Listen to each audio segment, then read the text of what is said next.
Okay. Welcome, everybody.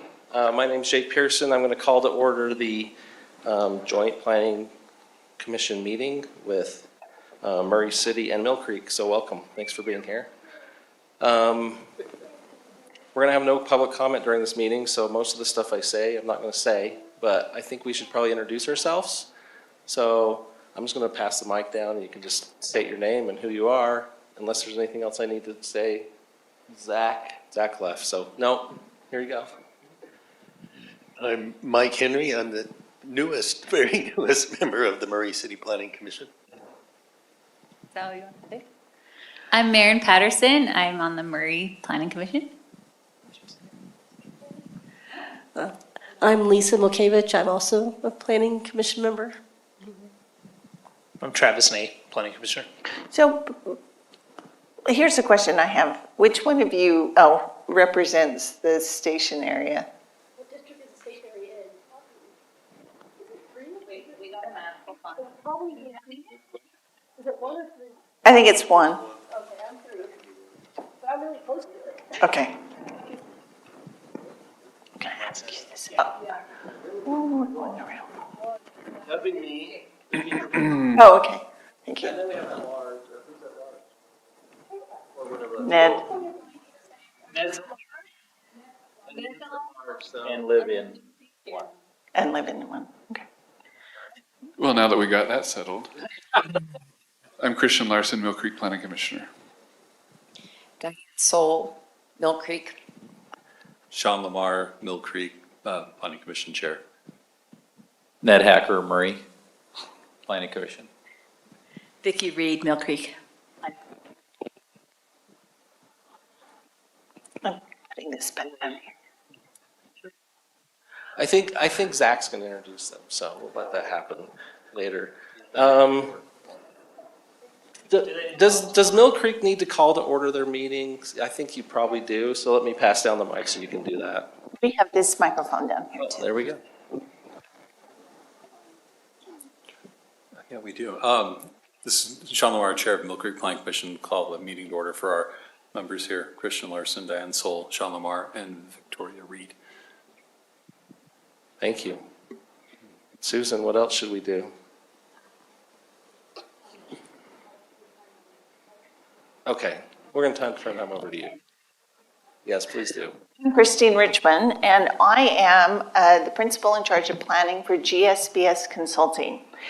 We were hired by the two cities and Wasatch Front Regional Council to complete a station area plan for the area around the North Murray Station, which includes parts of Murray and parts of Mill Creek.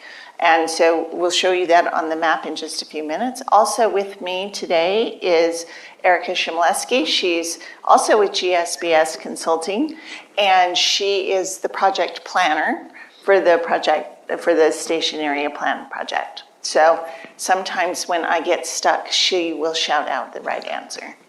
I'm just going to admit that now. So I want to thank all of you for coming, and it's weird that I'm on a microphone. I'm just going to say that. Because we are at a point in the planning process where we thought it would be really helpful to sit down with you and my phone. Thank you. It should be in my pocket. And sit down with you and review what we've done to date, where we are, and the direction that the plan is heading, to get your feedback on that and get your ideas and make sure that you're aware of where we're going and what's going to happen next. So, station area plans are required as a result of a change to state law. Each jurisdiction that has a station for a fixed rail, BRT, a fixed rail, whether it's tracks or front runner, are required to have a station area plan that addresses future development within a half-mile radius of the platform. And so that's what this plan is intended to do, is meet the requirements of state statute. Once the plan is completed and adopted by each of the city councils, referred and recommended by each of the planning commissions, and then adopted by each of the city councils, it will be sent to Wasatch Front Regional Council for certification, and then on to the Utah Transit Authority for their additional adoption. So it's a process that's been laid out in state statute. So 1/2 mile from the platform. The purpose is to identify a shared vision, a community-based vision for the future of the station area, and to put in place and identify the implementation steps that are needed to implement that vision. We're asked to particularly identify opportunities and constraints within each of the station areas, identify opportunities for affordable housing, identify and describe that vision, and provide those strategic recommendations for implementation, particularly focusing on the next 5 years. But the plan will also have implementation recommendations that are beyond 5 years, because we're actually looking at a 20-year future. So we're not just thinking about, well, what can happen next year or in 3 years. We're thinking big picture, what can happen in this area as we get 15, 20 years out. So this is a map of that 1/2 mile radius. So here's the station platform here. This is Fireclay neighborhood. The boundary between the two cities is roughly tracks with Big Cottonwood Creek.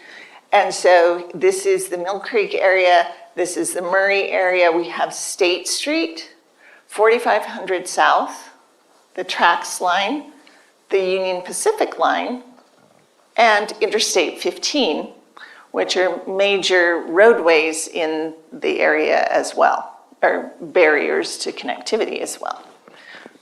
So you can see that there has been quite a bit of new development that has already been happening in this area. So we want to think about how we can build on what's been happening there, and what the statute asks us to look at opportunities and constraints. So we also want to know of the things that perhaps can be improved in the area through the planning process.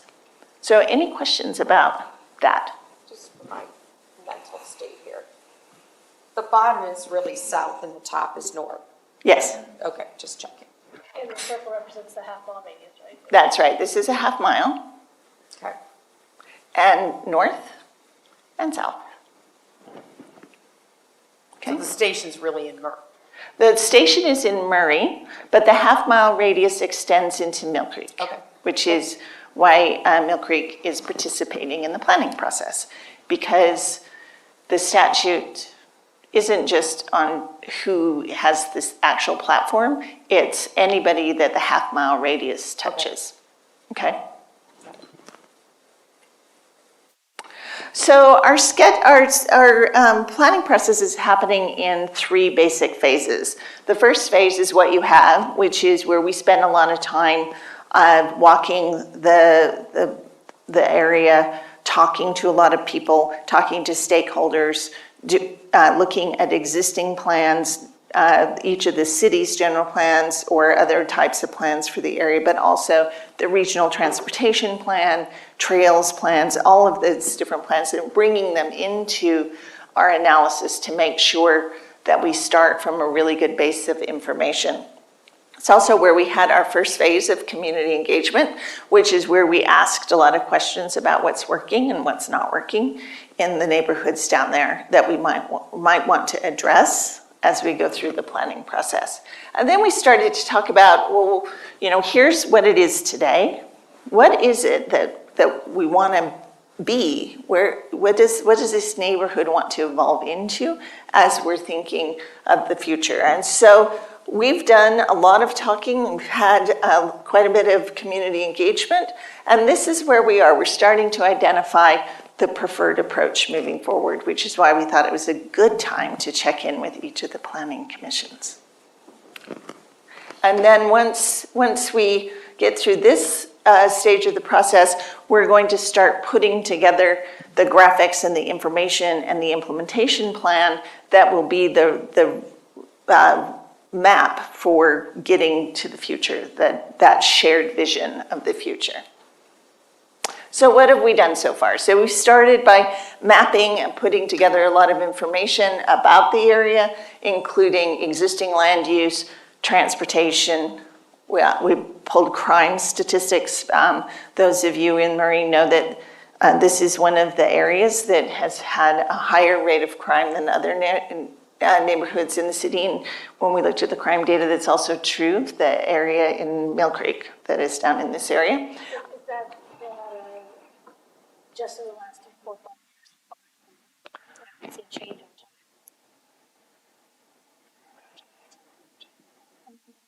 Oh, first you have to ask the question into the microphone, and then Erica will answer the question into the microphone.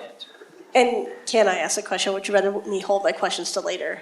Oh, go ahead. Is that okay? I want this to be interactive. All right, so looking at the list, you mentioned crime, and I was just wondering if the data we've collected on crime for this study, what's the time frame? How far back does it go?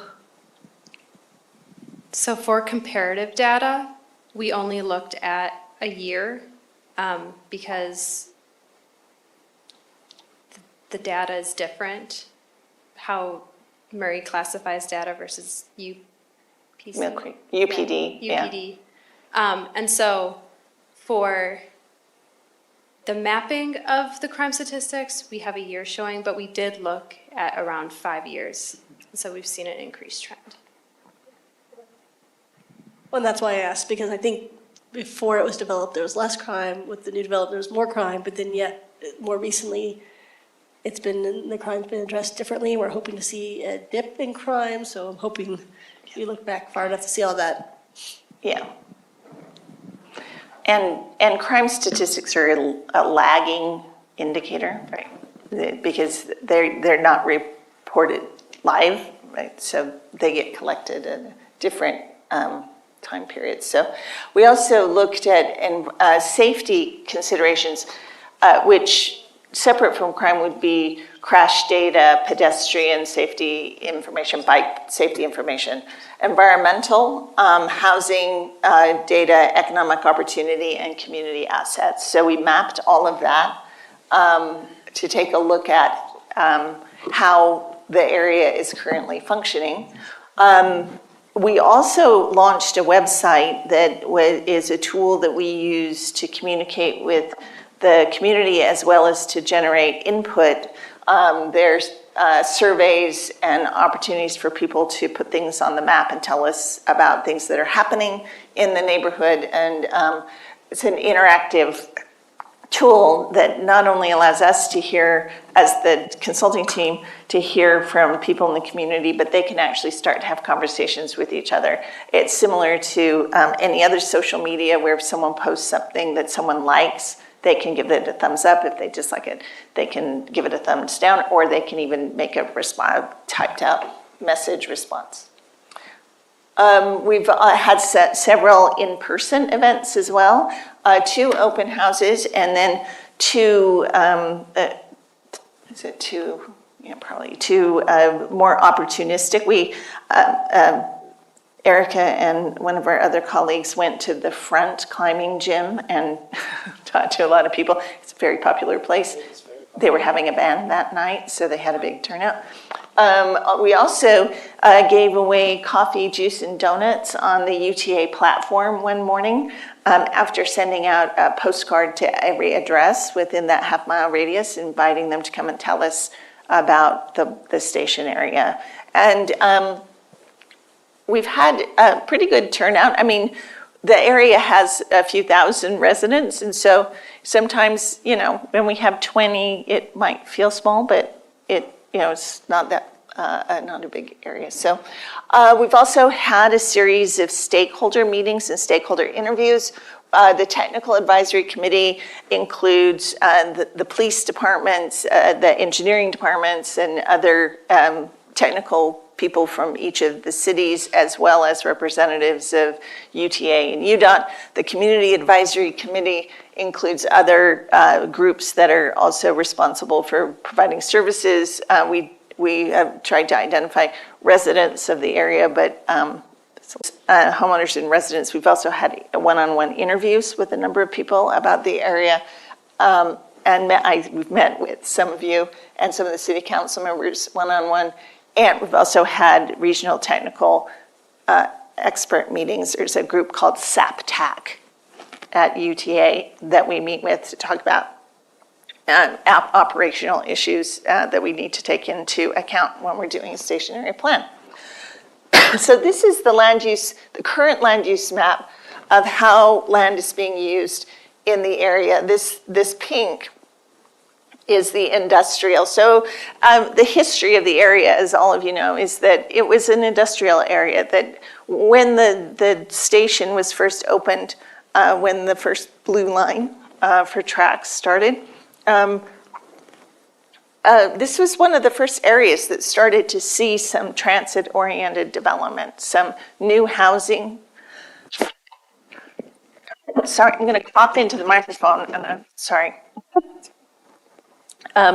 New housing, and so this is one of the areas that started to transition early, and so we have a little bit of history for how that's happening, and as over time, that has started to spread out, and we're starting to see the development approvals happening here in Mill Creek for some additional transit-serving development that is happening there. Yes? Christina, do you know how much property within that half mile is owned by individuals or businesses versus Mill Creek versus Murray City or UTA? So we have property, so most of it is owned by private landowners. We do have this area right here is owned by UTA. So there's the UTA park and ride lot with the bus drop off. There's also the UTA mobility center that is in this building here, and then some UTA-owned storage area here. Salt Lake County owns this area right here. It used to be their public works facility. And I think that's it, right? Yes. In the bottom right-hand corner, it has percentages of land use. Oh, yes. Those are the UTA parcels here represent 1.1%. But the other ownerships, Salt Lake County, that's about 3 to 4 acres. And at one point in time, they were talking about disposing of that land and perhaps UTA was going to purchase it.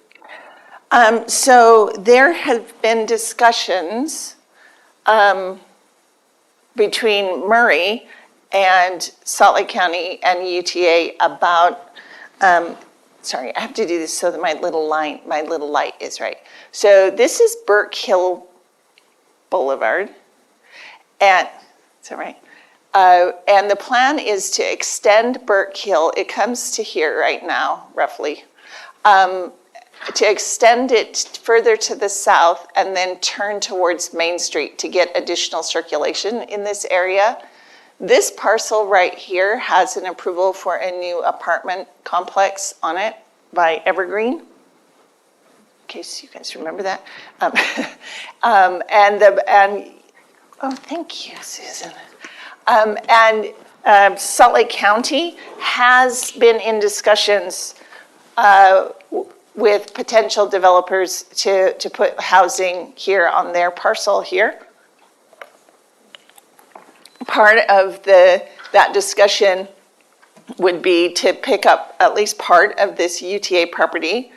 And there's some contaminated soils that are in this area right here that have been consolidated and covered with a berm that would need to be cleaned up. And there are probably other environmental issues. Oh, where'd it go? on the on the Salt Lake County parcel as well, because it was used as a public works facility, and we know kind of what happens at some of those. So there have been discussions about doing some property exchanges and dealing with some of improving the circulation there and getting some development underway. We have some. You'll see when we get to the map that we're thinking about, we have some tweaks to that we want to talk about. Okay. So some of the issues and opportunities that we have identified related to land use is that we want to minimize adjacency conflicts, because this is still an area that has significant industrial uses. And so we want to make sure that as the area continues to transition towards more transit supportive uses, that those adjacencies are taken into account for purposes of livability. So we want to have smooth transitions between varying land uses. We also want to improve connections in the grid network, because as I think is pretty obvious on the map, we have a number of roadway and rail barriers that are throughout the area that really impact the ability of the neighborhoods to the south, the neighborhoods to the areas to the west, and even to a certain degree, the Mill Creek portion to the north because of the creek, to actually access the station itself in an easy multimodal way. So this is a map of the age of housing in the area. So the lightest color of yellow is the oldest. So you can see there's still some older single family that are scattered throughout the area that are remnants of the neighborhoods that were there before industrialization occurred. So we're going full circle here. And then the darker reds are the newer developments. And so you can see that a lot of that is the multifamily. We have the hospital here, but for the most part, it's multifamily that has come into the area since the TRAX line opened up. So the issues and opportunities there are limited opportunities for ownership. Murray has some condos in there, and I know the townhomes, are the townhomes going to be for purchase? Oh, they're rental. Okay. Okay, what have I done? So we do want to think about the balance of renter to home ownership in the area. And we want to enhance access to opportunities, both social and economic. One of the things we heard from a lot of people in the neighborhood is that they don't have access to grocery, they don't have access to services. We do have families with children that live in this area, and they have a couple of small playgrounds. One of them is private for the Burke Hill, and so access to activities and areas for children and youth is another thing that we heard a lot about. And we also want to increase transportation choices and connections so that people can get to the station in a number of different ways, including biking and walking, not always having to drive and park in the park and ride lot. I mentioned the environmental issues. So there's contamination, but there's also environmental considerations along Big Cottonwood Creek to improve the creek. And so that represents an opportunity to also enhance access to open space and trails for people to improve the area around Big Cottonwood Creek, clean up the contaminated areas so that they can be more developable. And this is an area that doesn't have as many trees as some of the other areas of both Murray and Mill Creek. So thinking about adding trees and adding to the tree canopy in this area would also enhance overall livability.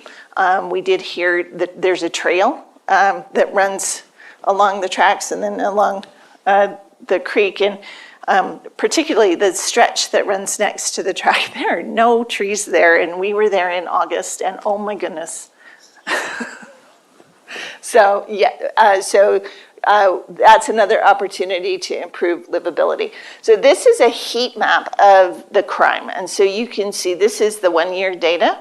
So the bigger, the darker, the blobby, the higher the rate. And so these are rates. So we do expect that when you have a concentration of households, that just the number of calls into one location will be higher, but we would look at the rates, so per household, and it is higher than other areas of the two cities. How does this compare to the rest of the city? It's higher. Can I ask you a question? So right under the station am I looking at that right? That looks There's like the station. Yeah, and right there. Yeah, that's called, that's a apartment complex That called is an Brick apartment. Gate. Okay. Brick Gate. That's the old Miller development. There's another hotspot. Oh, those are, yeah, those are more traffic related. They're not traffic related right there. But when we see them like here and then down here, it's a slightly different issue than what we're experiencing right in here. So the issues and opportunities there, we want to make sure that as we think about the future in the area, we put in place some of the urban design approaches that we know work, things like visibility, lighting, making sure we don't have blind alleys, making sure things are connected and that people can see what's going on in different areas. Part of this area here has some dead ends. And then also access control and maintenance and dealing with some issues with vacancy. We do have some storefronts that are vacant in the area, and that gives an impression that there's not much going on, even though there are a lot of people living down here. So we do want to think about how to improve some of those things in the area in terms of urban design. And start to address some of that and make sure that as new development occurs, we don't repeat some of those issues. Any questions about that?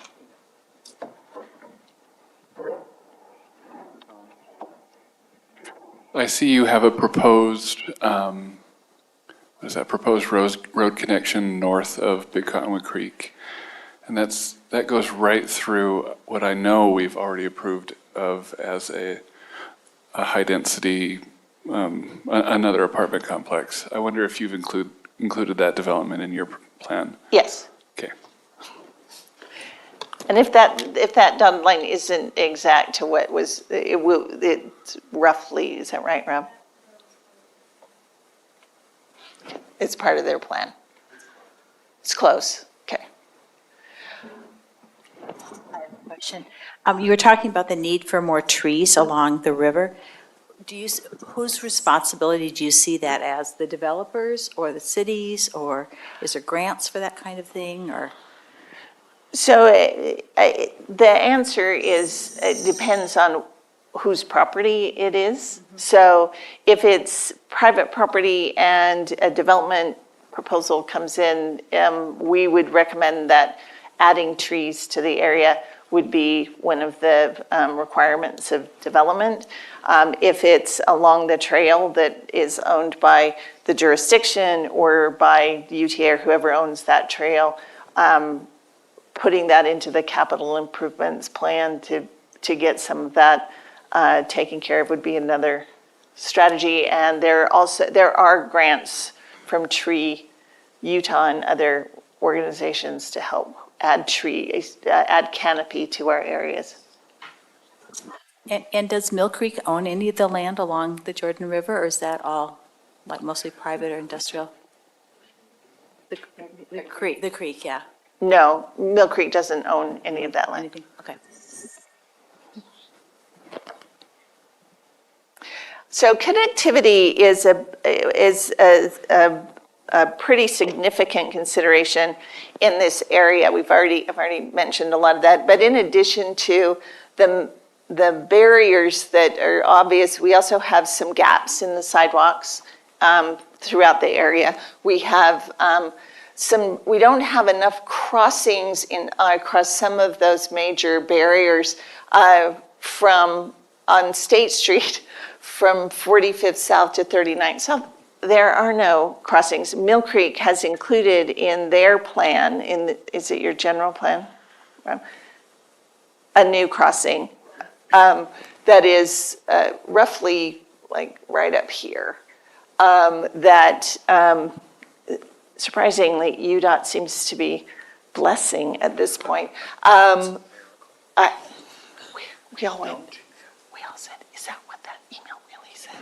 And so we want to think about how to better get people across State Street.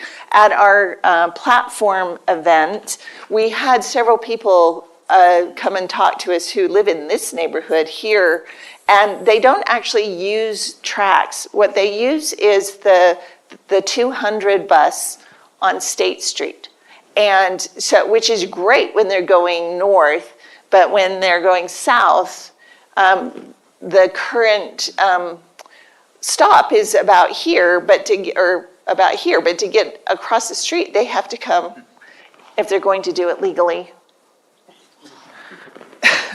they have to come all the way down here, which of course they don't do. It's only 7 lanes of traffic. And they play Frogger. And so we want to deal with that. We want to talk about that and get some strategies in place. Already UTA has committed to adding additional stops so that they're not quite so far away from the opportunity to cross legally. We also believe that there are some additional bus connections that can be made. There's the 205 is the bus that comes right in here and uses the bus turnaround. We also want to see more bicycling and micro mobility connections in the area. It's kind of hard to get around. And then thinking about urban design and placemaking so that people know to come into the station. It's a hard to find station. I don't know. Well, I'm working on the station area plan, and I drive by the turn every time. Every time I go past it and go, oh shoot. So we think that there needs to be better identity for the edges here, so that people know that there's something going on there and that there's a station in there that they might want to use. I guess I might know the answer to my question, but who's responsible for that? I mean, I guess it depends where we want to place it. If it's on state or city property, then we should place it. Yeah. And I guess maybe we're somewhat limited in that as well because of our sign code and the expense, and if we actually own the property where we want to place it, unless it's private property. What are some of the barriers to that idea? So if it's Murray right of way, we can put stuff on that. That means there's nothing there. At least for that, but I mean, if we also have to think about like State Street, putting something on State Street would be pretty challenging. Yeah, but you know, there's opportunities for sure. It's just working through them. And keep in mind, it doesn't all have to happen tomorrow. Right. And there are signs on State Street that say, it's a little blue sign with an arrow that points to the west that says track station. Well, it's tiny, and there's a lot of stuff happening on State Street. So it gets lost in all the other visual stuff that's happening. Parking. We also have heard a fair bit about parking in the area, and so we spent some time exploring that so that we could understand it better. This area here west of the tracks, it was developed under the city's prior parking regulations. The new parking regulations have applied in the Burke Hill area. And we didn't hear as much about parking when we got into the Mill Creek area. Yay! I don't know if that's applause or not, because that means there's plenty of it. Well, it just, the things that we heard down in this area were that there wasn't enough parking. People were parking in the fire lanes, and that it was significant. Well, I say that because I feel like it's a tough topic, because we talked about reducing parking so that people will walk. It doesn't always work. Then they just complain about not having enough parking. But if you have a lot of parking and no one walks or bikes or skates. Yeah. I was applauding mostly because parking is a pet issue of our chair. I wanted him to take note, but I can personally attest to the parking problem in that area west of the tracks in the brick gate at Fireclay. It is the absolute biggest mess I've ever seen in my life. Yeah.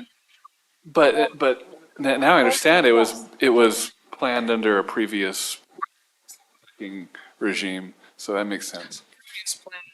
So the occupancy of the units far exceed what I think is intended. And the developer or the property owner will continue to sell parking passes to anyone that will pay the money, regardless of whether there's actually a parking spot available for them. And so it's. But I'll also say this is also an urban design issue, which is that the desire to reduce parking, to encourage people to use alternative forms of transportation. You have to make those alternative forms of transportation, easy and attractive. And if we want people to bike or walk in this neighborhood, we have to improve their experience. So have a bike lane. Right, make it easier, make that the easy way to do it, rather than I'm taking my life in my hands to do it. So that's part of what we need to think about as we move forward. Can I mention just something? Yeah. That it was, please go go. ahead. Okay, so one of the things that I found most great, I guess. Not frustrating, actually it was great. It was during when we had a meeting with our technical advisory committee. I told my planning commission this earlier tonight, but anybody that's ever said anything negative about Fireclay, I've dragged them to the table to make sure that they're part of the process to fix it. Because if they're gonna complain about it, they're gonna fix it. So one of the best things that I heard from them when we started really poking at the parking problem was that we would ask that, I think Christine asked them, so where is it happening? Where's the parking problem? And they all just pointed to the west side and the access for fire on the west side. And so we were saying, what about over here? And they're like, no problems. We don't have problems over there. And so it was just very enlightening to hear that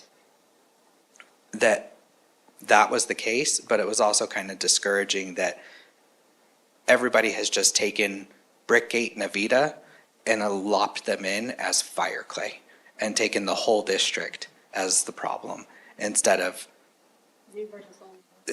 just what happened before. And so that was I just wanted to share that little anecdote because that was really, really great in my opinion, so.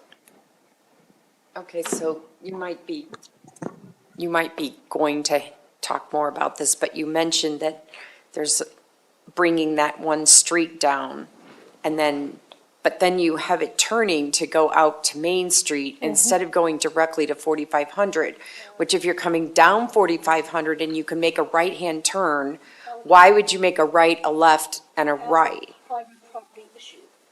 Okay.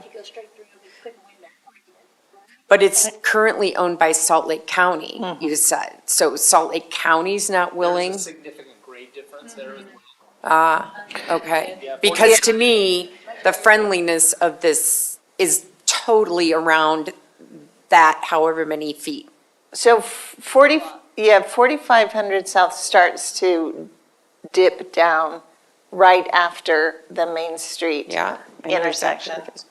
And then the other big glaring problem there is that is also a UDOT owned right of way, and they limit access onto their roads. They do not allow Getting a a new new, curb cut there, a new road. yeah, a new street connection. They won't. They just won't allow it. And yeah, Yeah.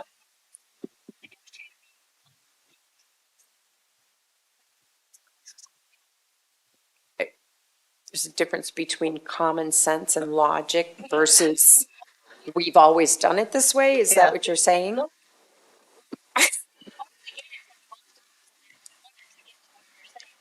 But I mean, UDOT's saying we've always done it this way. Yeah. Okay. So, but you did touch on something that we did talk a lot about, which is how to get across 4,500 South. So you'll see in the plan that we do have, not necessarily there because of the issues, but other opportunities to get across 4,500 South. So just to close the loop on parking, we know that that there are issues specifically here, but for the rest of the area, the parking that's available is generally well utilized, but not full. And so for this area down here, there's some desire for more parking options. And so we have been trying to think through how to address that. We also have done a real estate market analysis and a market assessment, and I'm not going to go into detail about that. There is a lot of demand regionally for retail, for housing, for office, once the office debacle comes around. So there is opportunity in the region. So what we want to think about is what types and how does this area capture that opportunity? We have to be careful because when you first think about this area, it looks like there's a lot of capacity to attract new retail specifically, but that's because of State Street and 4,500 South. So what we really want to think about is how we set up this area internal to those two streets, those major thoroughfares, to start to really attract investment in retail and services. And, it's not purely rooftops. We always hear a lot about getting rooftops into a place to attract retail in particular. But it's also the type of rooftops you have, the household budget that's available for people to spend on things. And it's also about the environment, making people feel like they want to come there to shop, because just the households that are there are not necessarily going to support all of the retail that we want there. So other people either coming in by tracks or coming in from other areas are going to need to help to support some of that retail internally. So we need to think about how we set this area up to attract that kind of investment. So as we're going to transition into away from what we learned, the facts. We're going to talk about the values that we heard from people about this area. So we spent a lot of time when we were doing the existing conditions learning about the challenges and the struggles. But we also learned that people who live there, particularly people who have bought condos there or have been there a little bit longer, would really like to see a complete community.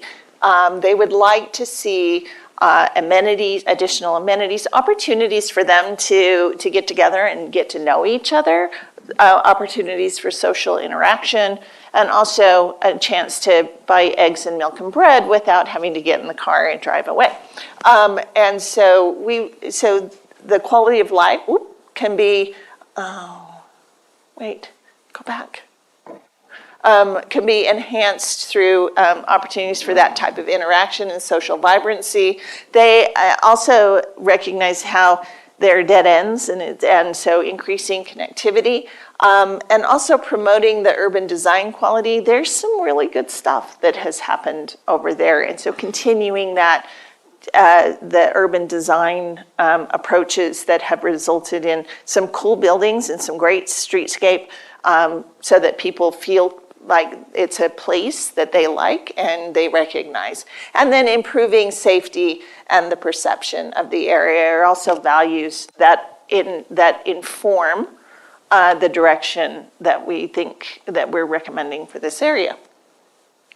So I'm not going to spend much time on the alternatives because I'm going to put them up there though.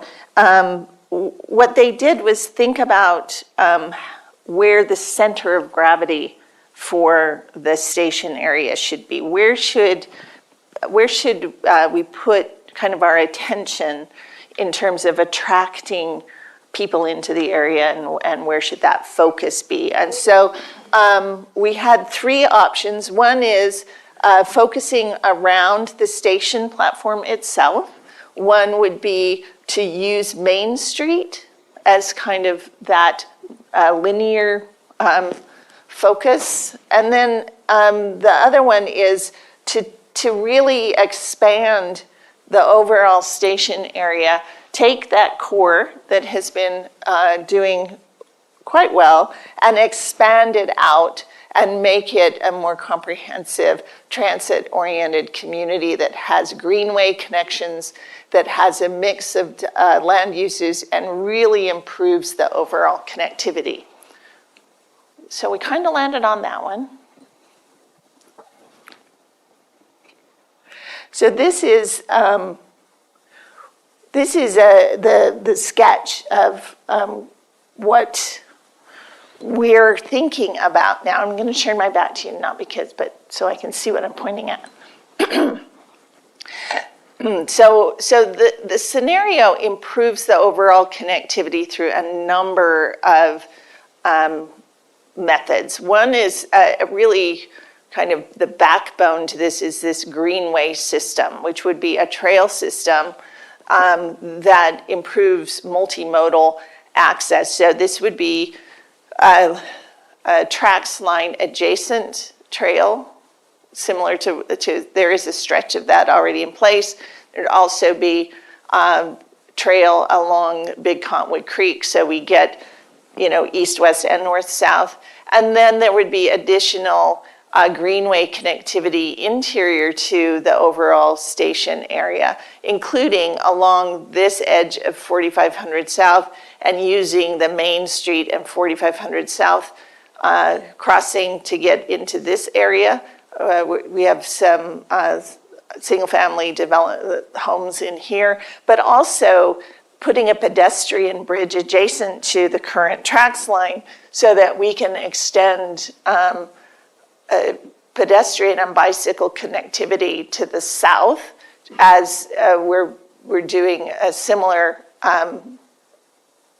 treatment along the tracks line to the north, getting across the creek and heading north. We're also talking about using Main Street as a bikeway. Cars would be allowed as guests on Main Street. But Main Street, what? No. APA, they did a talk on this, the guys in Lehigh that. Yeah, Mike and Kim, yep. But so there's no reason why cars need to be the most important on every street. They're already the most important on State Street, so they don't need to be the most important on Main Street. That's just me. But I think there's a lot of agreement around that right now. To the north of both of you, South Salt Lake is already moving towards making their stretch of Main Street bikeway. And Salt Lake City, as Main Street goes through the ballpark neighborhood, is also doing that. So the idea is that Main Street can become a bikeway connection from here all the way north up into Salt Lake City. And so that concept is integrated into this particular station area plan. So that's part of that overall connectivity. Now there are some big lifts on this map too. Just in case you haven't seen them already on there. We are showing an additional, so right now Fireclay Avenue comes across the tracks line and dead ends down here at 200 West. We're showing an extension across the Union Pacific line so that Fireclay would come all the way down to 300 West. The Fireclay is below the grade of the UP line now. And so what we're exploring, and it would require railroad engineers to do the real exploration, but going under it. Now, we're also including improvement of an existing underpass. Now all the Mill Creek people go, yes. At Central Avenue, which is one of the scariest underpassings I've ever been through. The honk if you're approaching this. And so improving that so that it not only can be a fully functioning underpass, but also can take pedestrians and bikes so that we have additional connectivity. So that both of those big moves will require coordination with Union Pacific, which will be this is why this isn't necessarily a 5-year stretch here. This will take some doing and coordinating. But when we do that, if we can get those two connections either in place or improved, that opens up this area to the west of the Union Pacific line for additional transit supportive development. So those areas can also transition. We did meet with the property owners of this area here, and they are open to that type of transition, but they recognize that the connectivity needs to be improved. So, the diagram for connectivity that we're looking at improves connectivity to the west. It improves connectivity to the south, and it does have additional opportunities to improve connectivity to the east across State Street. They would be crosswalks. A bridge would be super expensive. Any thoughts or feedback on that diagram? How realistic is it? I mean, theory sounds great. So there are a couple, she asked how realistic it is, sorry.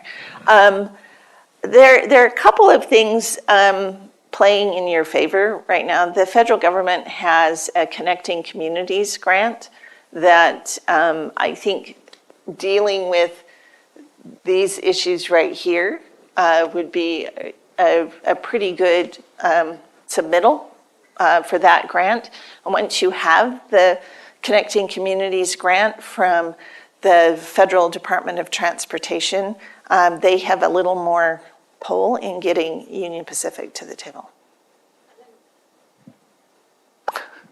Then the north-south bike paths and the east-west bike path along the river, how realistic is that? I mean, I like it, sounds great. How much land would have to be purchased? How much width is existing there? So right now, the way that both cities are handling improving the trail and areas adjacent to Big Cottonwood Creek are through development requirements. So for the most part, getting the rest of this in place would require those parcels to be redeveloped or to come under new development.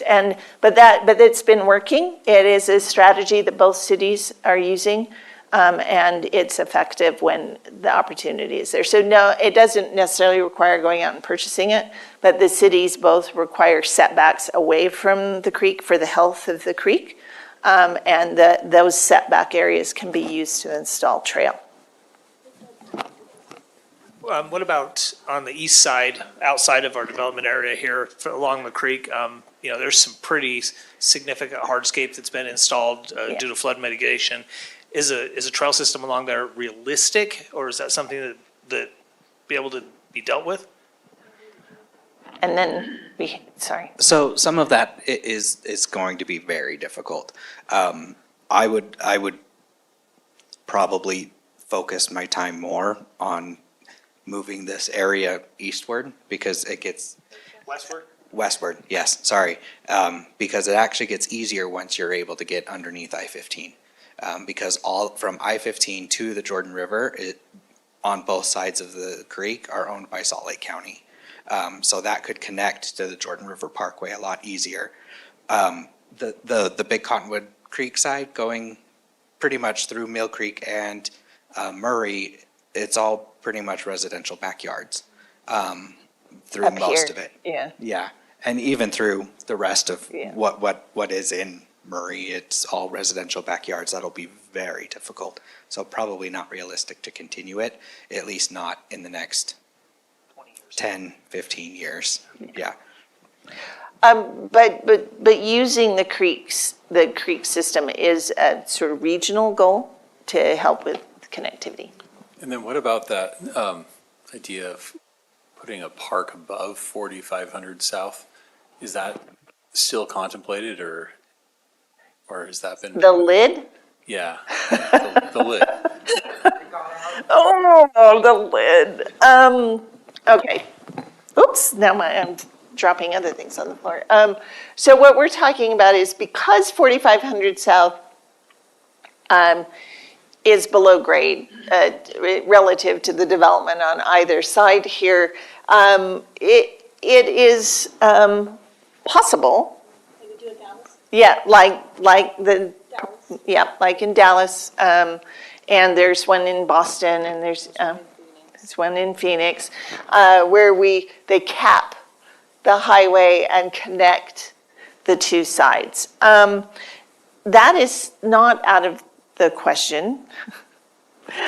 Although when we said it to the UDOT representative, I thought he was going to have a conniption. But he did come back and say it's not out of the question. But it is possible to do that. It would be very expensive. And from our perspective, as we're looking at the infrastructure, our being the consulting team, when we're looking at the investment in some of the connectivity elements, we want to make sure that the future development opportunity around those connectivity elements makes sense for the level of investment. Does that make sense? So when we look at the idea of the cap or the lid across 4500 South, it would mean that we need to think about a lot more intensive development on either side of it to justify that level of investment. And when we asked members of the community about the intensity of use here, what we heard from them was this medium density approach that is already in place. They didn't necessarily think that going much more intense would be something that they would want in that area. Does that make sense? So we are proposing additional bridging across 4500 South, but not the lid. Can I ask a question? I have two questions. The one's about the green corridor. So I know we talked about that a little bit already, but you're saying that we would be able to develop that when these properties are redeveloped? Mm-hmm. Okay, so based on your previous map where we looked at the development age of some of these properties, that's going to take us 50 years to do that, right? So most of the east-west, at least from state to, pretty much to the Union Pacific, well, I guess to the edge of Murray, is already developed. Yeah, the north-south, that, So can I there's use your laser for a second? Yes. How do I do it? So I don't. So this is the laser. Okay, perfect. So, right here, It's already there. yeah, so it's already there. Because our current trail system goes from here, goes up, and then comes down to cross the rail line, and then goes back up, and then connects over. So this section right here is already done. This, yeah, that's the one with no trees. But that could be, but that is already in place, and we can improve that, right? This section, this is all not developed, and this is all not developed. So there are opportunities for that in those sections, I think. But then getting further down, And yes. so where that blue line is solid, that's already in place. And Mill Creek has, as part of the development that is under construction here, they have this section going in on the north side as well. So some pieces of it are in place. Okay, and then, so if we're looking right at the center where, yeah, so this trail system would run along the tracks, correct? And so I mean, that whole section right there, except for, is developed, right? Am I not? I mean, there's a section on the bottom right that's not developed, but, I mean, this is all developed. This is developed, this is developed. We have a section here that's not, maybe that section, but this is all developed up here. And then if you go further south, I don't see it feasible for this to all happen where a developer comes in and wants to redo it and we put it, I mean, it's a great idea and I think we could do it over time. I'm not saying we shouldn't. I'm just saying it's going to take a really, really, really long time for that to connect and have that be a walkable corridor from north to south. I want to address a little piece, and then I think Erica wants to come up for a second. So you're not wrong looking at that map. Some of that is newly developed. However, going on to the Brick Gate side of that, it's a very wide, if you get into the street view on it, it's a very wide section. That sidewalk is probably, geez, I don't know, it's really wide. And then adjacent to the tracks, that can be redone. And then when you get south of 4500 South, everything on the west side of that, that's old. That's very old stuff. And that could easily be redeveloped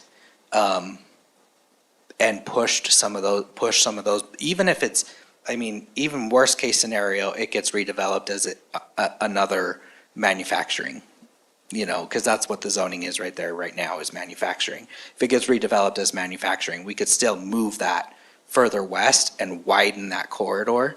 And you are right, though. It is not going to be done in 5 years, and it's probably not going to be done in 10 years. But having the plan, having it written down on a plan, gives the city direction that when it's time to redevelop those places, we have that in there so that we can ask for those things to come. And, sorry. Question is, should we wait for redevelopment? If we just wait for it all to happen. Right. So I would recommend that, and I'm going to move the slide forward because we have other bits to talk about, and you'll see why I'm bringing that up. Is as we're thinking about the phasing of this, I mean, this is a big area and this is a lot, right, to think about. You already have quite a lot of good stuff happening right in here. And so what we're thinking is it would grow out from what you currently have in the circle. And so those opportunities, so yeah, this is probably going to be much later, but that's okay because the idea is that we're growing out from the existing center and then picking those up. And one thing I would say is that the Mill Creek side of the trail here was included in a plan that was done 13 years ago. When did that happen? 12 years ago? No, I know, but the plan that first put that on there was the plan that I did for the connection. Yeah, right, and it was like 12 years ago. And so sometimes it takes that long, but if we put it on the plan, we don't lose track of it. And we can help to make that happen. Yeah, and it would be nice to be able to just go in and put in the whole complete plan, but the complete trail looping system now. But that's just not a financial reality that we're really living with. I guess part of the reason I asked the telescope because I think sometimes you build something and then Right. get the retailing one. Right. First. So connectivity, that's the first thing we think about, but we're also thinking about the land uses. So one of the things that we realized when we first were looking at the area is that this neighborhood has a pretty high concentration of the affordable housing units for both cities. This is where a lot of the affordable housing for both Murray and Mill Creek has been developed.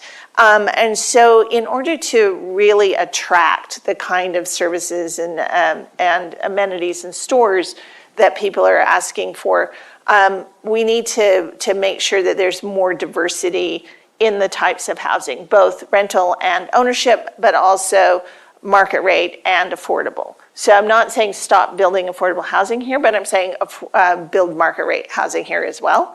And as that happens, expendable household income goes up, and the area will be able to attract additional investment in some of those services and stores that people are looking for. So that's a critical part of the plan. In order to make that work, we need to also think about public amenities and addressing the comments that we heard about being able to have social interaction and other types of opportunities to gather as a community. This green area here is in what is currently the UTA Park and Ride lot. And so we are recommending that part of that be repurposed into a plaza that gets, well, we will address the need for additional parking in a different way, but identifying an area for the community to gather that can be programmed, that also can be lined and edged with community uses and restaurants and other types of activities that cause people to gather and interact. So that's another piece of thinking about that. So when we're thinking about the amenities in urban design, these are some of our precedent images. So this is a much more rural type of trail. So the trail as it comes through this area would be a little more urban, which is fun and exciting to think about the opportunity to have restaurants and cafes that have patio seating adjacent to the trails and other types of activities for people adjacent to the trails, parks and things like that. The plaza concept is one that can also add green space, not just hardscape, but also additional green space into the neighborhood, which is also lacking, but making sure that it's part of an urban environment so that it feels enclosed and safe and people have opportunities to get a coffee and go out there and things like that. And then this intersection here is we we believe, the ideal location to add grocery into this neighborhood. Now, that's the parcel, that's Main Street and 4500 South. Burying the grocery further into the neighborhood is problematic because they're going to want to use the market opportunity numbers, the expenditure depth from a broader area than just the immediate neighborhood, and we need to be able to have visibility and get people there.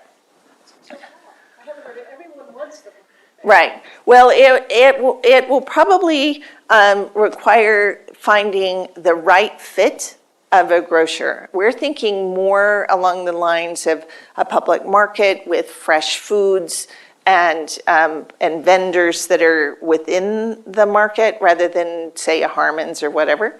And so it will require some thoughtful design and then have housing above it. In order to address the need for additional housing. So that's part of that concept. Can I ask you a question about amenities? Yeah. You kind of alluded to earlier that a lot of the amenities that have been put in by the developments just for use of their own residents. So I get that these would do some things to like connect, you know, but as far as like interconnection between all of the different apartments or, you know, buildings or whatever, like how do we, I mean, we have a trail and we have a green area, but like how else would we like require their amenities to be like, or require them to put in certain amenities, or like how do we address that? I think it's a combination. There will probably need to be some public investment in some of these amenities. And this is something that I mention to communities pretty frequently, which is when you're approving multifamily housing developments, you always require them to have an amenity package that's available to the people who live in the apartment complex, which in my simple thinking, to me is the equivalent of if I have a single family home, that's my backyard. So that amenity package, it would be the equivalent of my own backyard.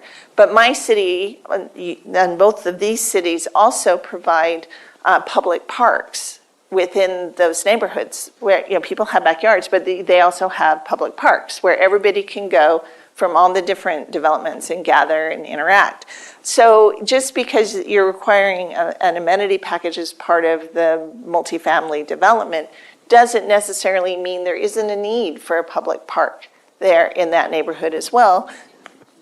Yeah. Think of a park with any request No. to any of them. And two, like, we were talking in the MCCD specifically how you can have like enclosed spaces, but that are still open to the public, right? Like little, like, so you would have things that would all face, you know, like a plaza or something, but it doesn't mean that would be a private space or restricted only to residents, right? And so I feel like that would be really helpful in this area also, that these amenities that we are requiring developments to do also are thinking about how they're interconnecting to the other buildings and the other communities, that like you wouldn't have to be restricted about what amenities you had access to, I guess. Right. So it'd be publicly accessible private space. Yeah. Yes. Yeah, we do that with, you know, when you have a setback and you require them to do like seating areas and things, that's the same thing. Any other, it's 10 to 8. So I say this as someone who hasn't lived here really that long. So people keep telling me you're not allowed to have park dedication fees as part of it when an area is being developed.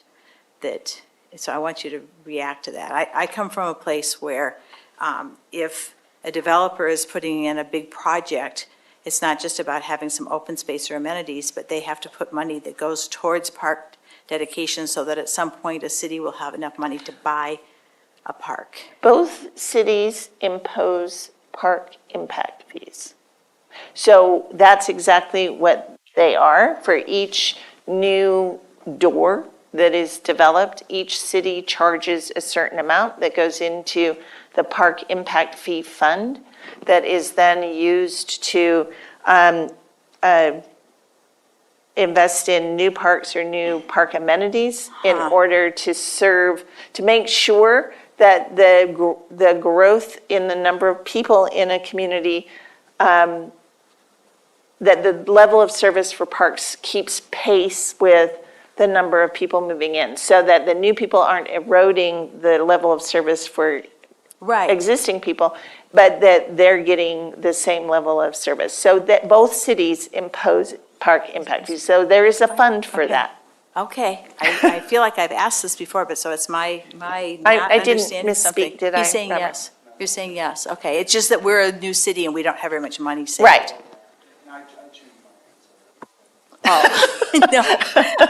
No, it's probably me, not you. But anyway, So, good. We so just both, need more but time. both cities do have a fund that can be used in that way.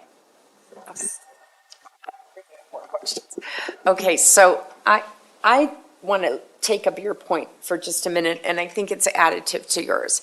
So what I'm seeing here, though, is we don't, in either city, except for that little space that you just talked about, have places where we're taking what used to be a lot of industry and we're converting it to be more residential and housing.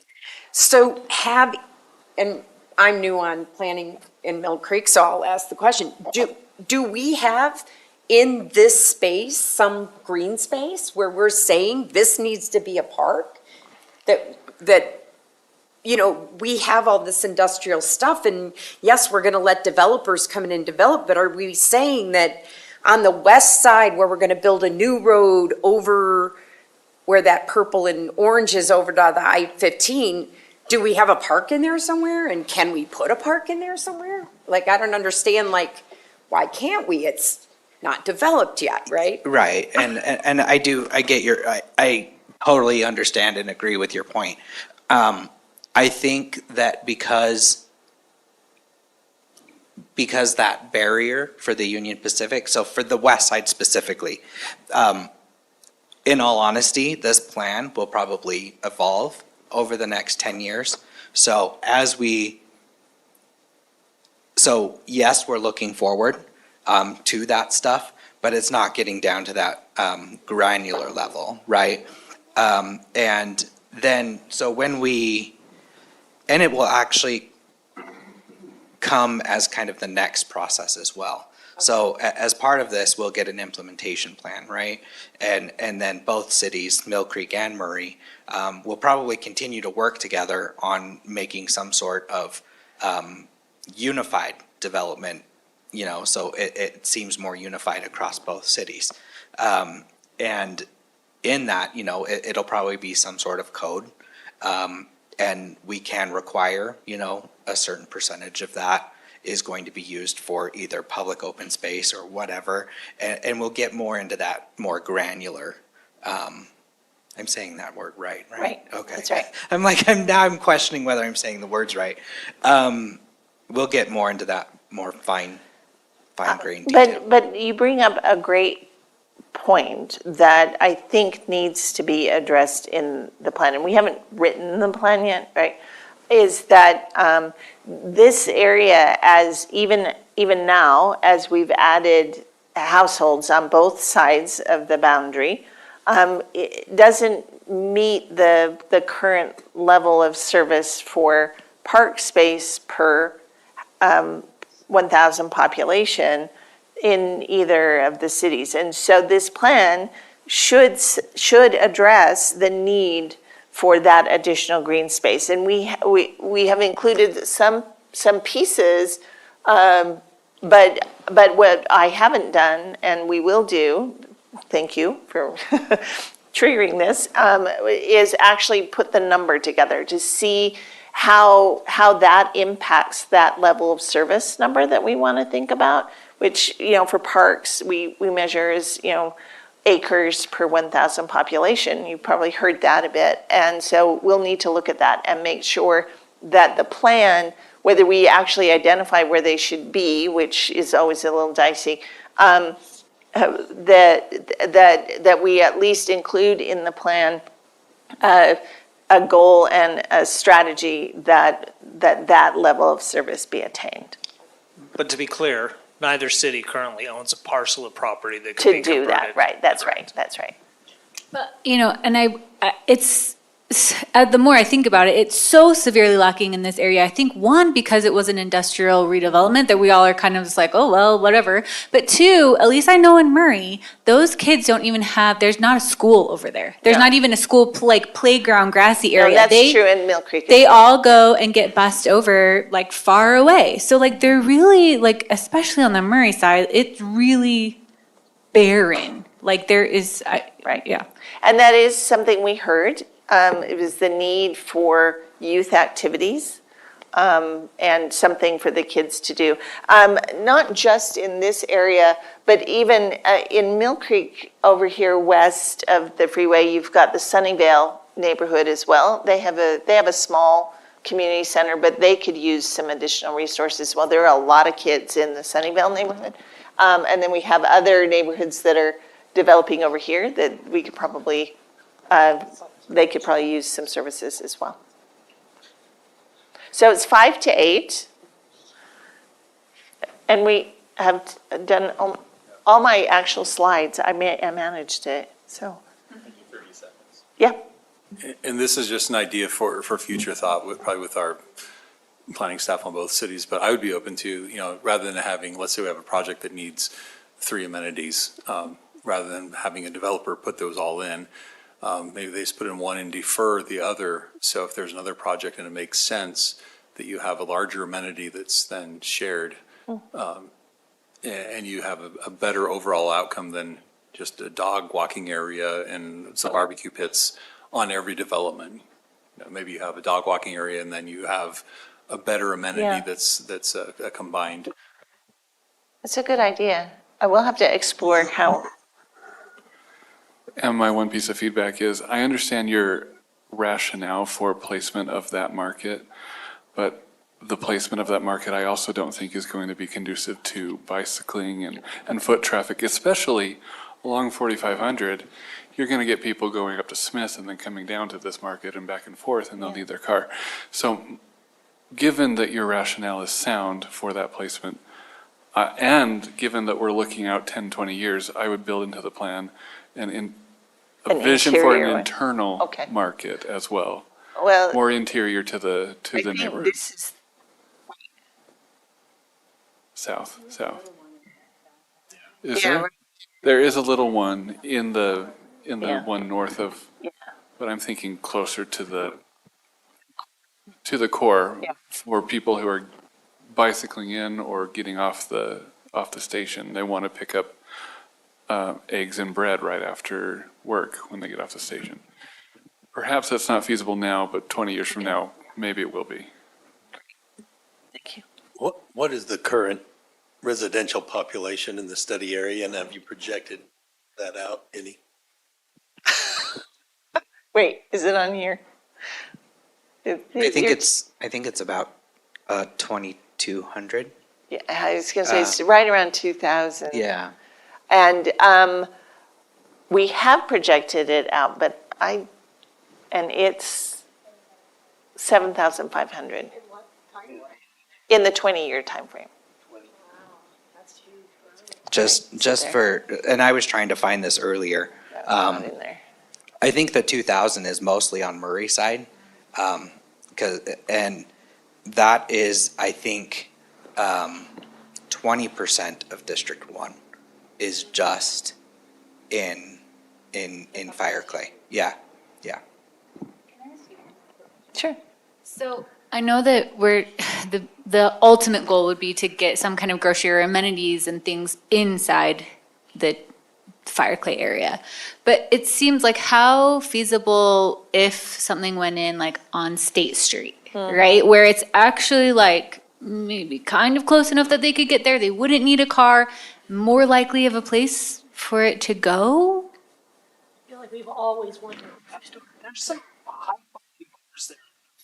No, but like you, No, it's true, but even on the other side, on the 45th side, there might, I don't know, I mean, Well, yeah, this is the auto. So, yeah. That's the right answer. what about on the east side of it? Of State Street? I mean, that's one more crossing and one more Right. step away. Costa Vida. So, yeah.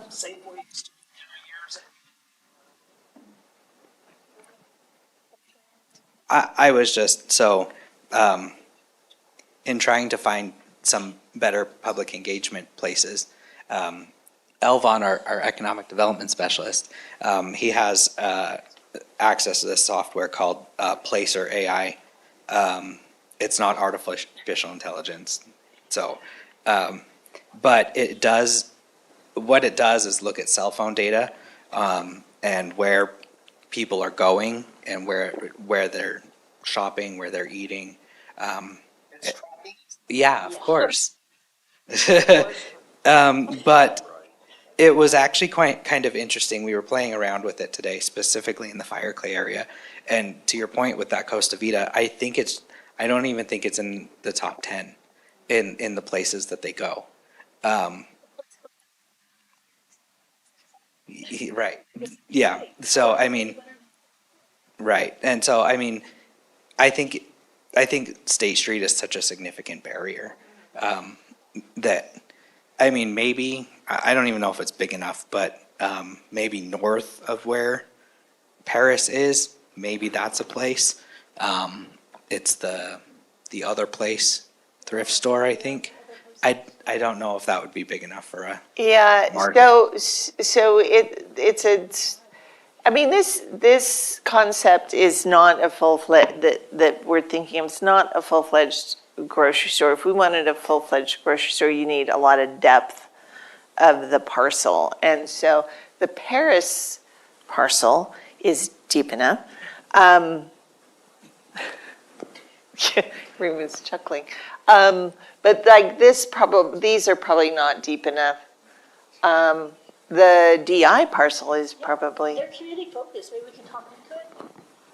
Perfect. Well, can't you do, like the Walmart neighborhood market or the Harmon's, like they did in downtown Holiday? That's kind of size that in a neighborhood like that, you'd get people going right after work before they. Yeah, it's the same conversation I have with neighborhoods that want a Trader Joe's. The Harmon's neighborhood market has certain demographics that they're looking for, which are similar to the Trader Joe's demographics.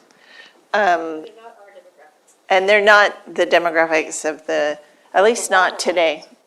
The Walmart format needs a lot of parking, and so we'd have to think about that. And you don't have all these stores here? Oh, not. I've been in like 3 cities with Walmarts that have no parking. Yeah. That are in downtown design areas. You talk, but hey, they build them in other places, they build one here. You can give them the numbers on population. None of us are grocery store owners. Which is why finding the right partner is critical for making that happen. Okay. It's 8:05, and I was told I had to until 8. Actually, probably was supposed to stop before now. The next steps will be that we're going to take your input. We're going to include it, fold it into where we are right now with the preliminary approach, and bring that back through your staffs and let you look at that and start to put the writing around that and the recommended goals and strategies and start to put together that implementation plan.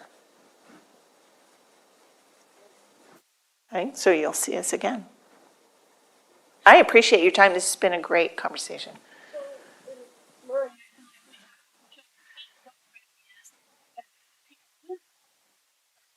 pilot project, find out about it, set. We need to start selling this to the rest of the community because it's about. So, one of our steps is we met with a lot of the property owners and we loop back around with them, show them what we've got and talk to them about what's in this plan and get their feedback as well. GSBS is probably sick of me. I would find a new contact like every couple of weeks and be like, contact these people, do this, do this. Are we in contact with the Gordons? No, we haven't talked to the Gordons. I'm sorry. I didn't hop 45th. I was staying on the, yeah. Yes. Yes.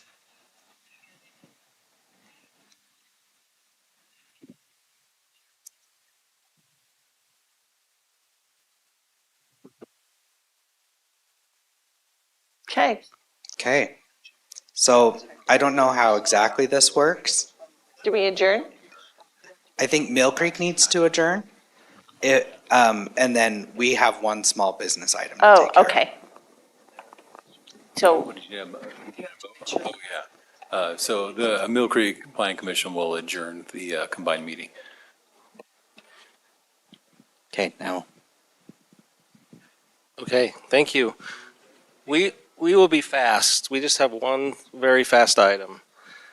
We have a finding of fact. It is for Legacy Materials, concrete block production, manufacturing, and storage. Unless anybody has an issue, we can entertain a motion.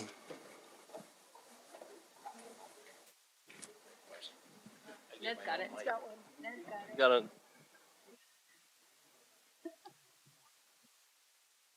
Or we could just sit here. I mean, I don't care.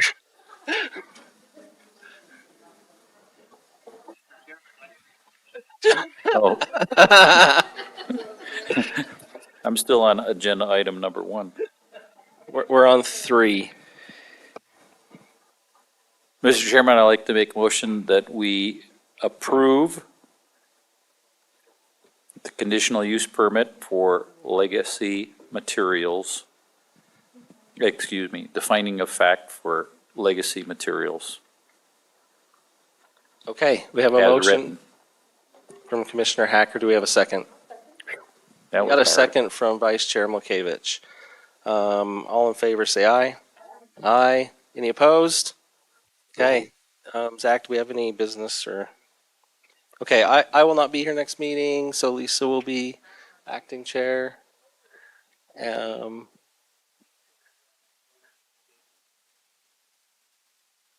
Okay. Then we can have a motion to adjourn. 8:08, motion to adjourn by Commissioner Nay. Second? We got a second by Commissioner Patterson. All in favor, say aye. We're adjourned.